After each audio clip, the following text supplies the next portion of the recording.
Back with another video. I just wanted to share a few feelings that I have on Donald Trump.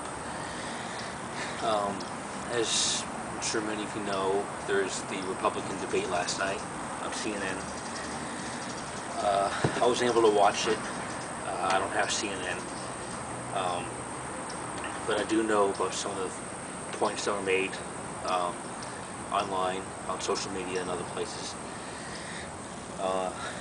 But I just want to mention just a couple points, mostly his opinions on building the border wall with Mexico, as well as his plan on banning Muslims into the U.S. Again, you can disagree with me, you can agree with me, I don't really care. It's just my feelings. Whatever your viewpoints are, whether or not you agree with me or disagree with me, that's completely okay. Again, if you want to agree with me, or whatever your comments are, you can leave them down below in the comment section, or whatever the case may be. Anyway, so I just wanted to share a few points real quick. One of the things that he wants to do, and I'm printed all this stuff out. I just made up a little script, I guess you can call it, talking points, just so I can be more clear and precise, than I'm not rambling on and on and on, as I have in some of my other videos. Anyway, let's get started. Basically, I feel that his viewpoints on the border fence along Mexico is just wrong. One of the things that he points out is the Israeli West Bank barrier, and how it's a success, and how a wall along the Mexican-American border can be successful as well. And in a way, that's true, but what he fails to mention here, and some of this I'm getting from Wikipedia and some other sources as well, I'll put some links in the description box below. But what Donald Trump fails to mention is, like what's mentioned in a 2006 report that was done by Israel's own security agency, the Shin Bet, which says, and I'm quoting here, "The fence does not make it harder for terrorists," end quote. And this report, also according to Haaretz, I think I'm saying that right, which is Israel's oldest daily newspaper. And it also says that attacks in 2005 have decreased due to increased pursuing of Palestinian militants by the Israeli army and intelligence organizations. Hamas has increased political activity and the truce among Palestinian militant groups in the Palestinian territories. And Haaretz has also reported, quote, "The security fence is no longer mentioned as the major factor in preventing suicide bombings, mainly because the terrorists have found ways to bypass it," end quote. Even former Israeli Secretary of Defense, if I'm saying this right, Moshe Arens, says that the reduction of Palestinian violence is largely due to the IDF's entry into the West Bank in 2002. The border wall that Trump wants to put in along the Mexican border will only be a temporary solution, in my opinion. Sure, it will stop many people from coming in illegally, sure. Just like, Prohibition initially saw a decrease in alcoholism rates, but as Prohibition went on, alcoholism rates went up. Pre-Prohibition even went up. Pre-Prohibition. So to me, in a way, building a wall will do something very similar to that. Sure, initially it will stop people from coming in, maybe even longer than what we saw during Prohibition with alcoholism. And to, I think, say that the reduction in illegal immigrants from Mexico and in Central and Southern American countries is solely because of the wall, to me, is very naive and ignorant. Sure, it will work with many people, but I think that I think it's very naive to assume that everyone or an overwhelming majority of people will simply walk up to the wall, look around at the wall, shrug, and say, oh well, I can't get past it, I can't get around it, and simply go home. It's very naive and very ignorant for Donald Trump and for other people who think like him to think that way. And it's only going to, people are very smart. They'll find ways around it, under it, over it, through water, ways, tunnels, whatever. They'll find ways around it. And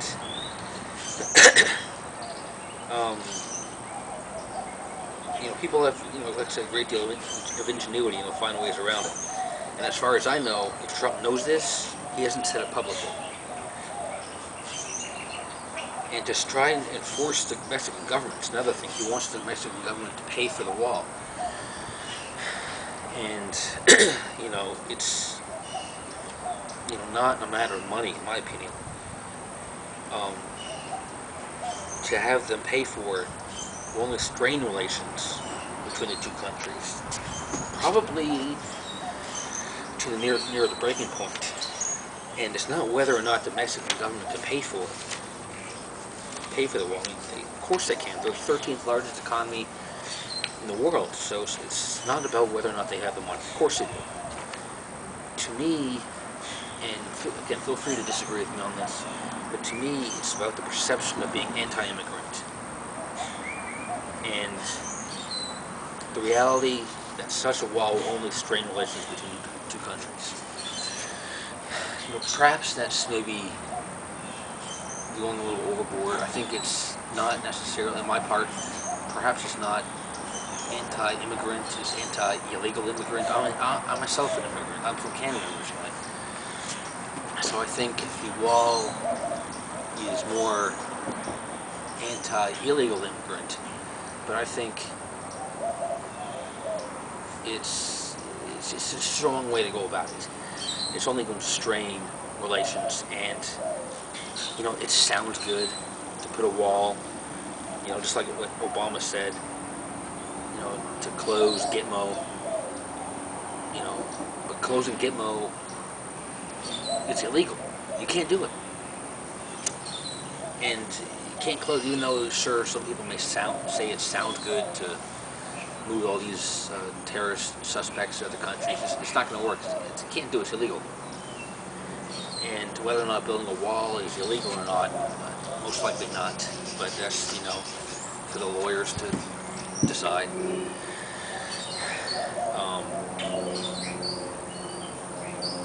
I don't think the wall will ever happen. Sure, everyone should be against illegal. Everyone should be against illegal immigration. I am too.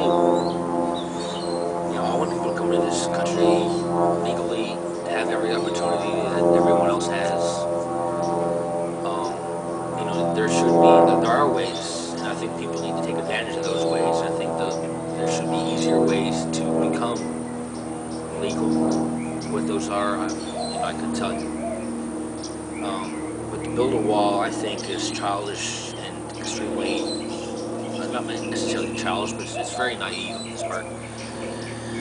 And I think working on different policies that would work, in my opinion, should be the way we should go about things.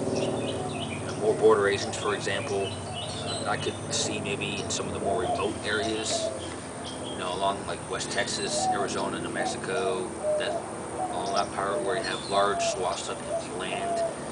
I could see building some sort of fortification or having multiple sensors or something like that. Some kind of increased technology in those areas. I think would be great, or something like that. Increased presence, if you will. Whatever, something other than building a wall. More fortifications. Other than a wall, like maybe building larger bunkers. I don't know, something. I just don't think a wall can. It's the only way to go about it. It's too extreme, in my opinion. Anyway, his stance on making a database for all Muslims entering the country, again, it's something I completely am against. And initially after the Paris attacks and after San Bernardino, he just said, we need what the hell's going on here with these people? We need databases. We need to ban Muslims from Muslim countries and just Muslims everywhere. It's crazy. And as time's gone on, it's clarified and clarified and clarified and narrowed in his position more and more.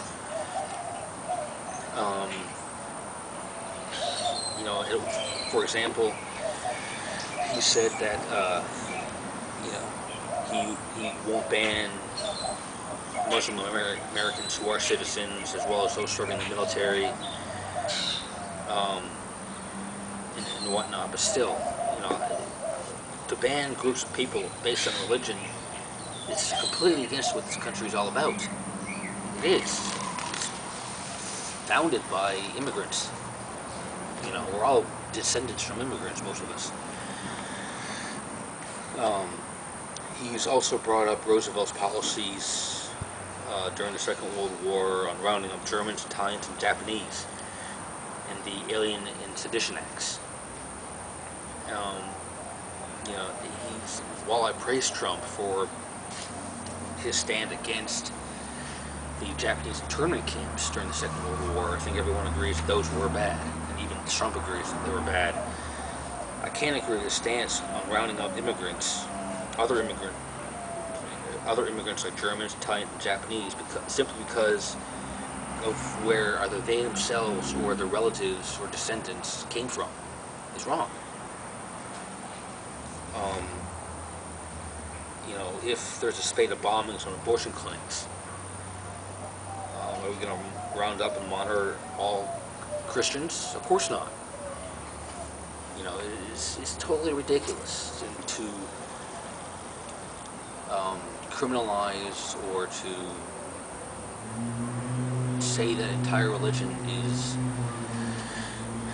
evil just because there's a few people who twist religion to their own twisted views. Christian, everyone does it. There's Christian fundamentalism, there's Hindu fundamentalism, there's Jewish fundamentalism, there's radical fundamentalism in almost every religion out there. Like here in this country, for example, you have Timothy McVeigh, you have what's his name? I forgot his name offhand. In '92. Anyway, I forgot his name offhand. I'll think of it later. Anyway, there's all kinds of Christian fundamentalism in this country, blowing up abortion clinics and killing abortion doctors and all that stuff. And the guy that blew up the Oklahoma City, the Atlanta Olympics bombing, Eric Rudolph. He's in line with Christian fundamentalism and those sort of radical groups like that. Ruby Ridge, for example, another example. To denigrate entire religions like that, entire cultures, just again, it's completely against what we believe. This sort of bigotry has happened in our own history.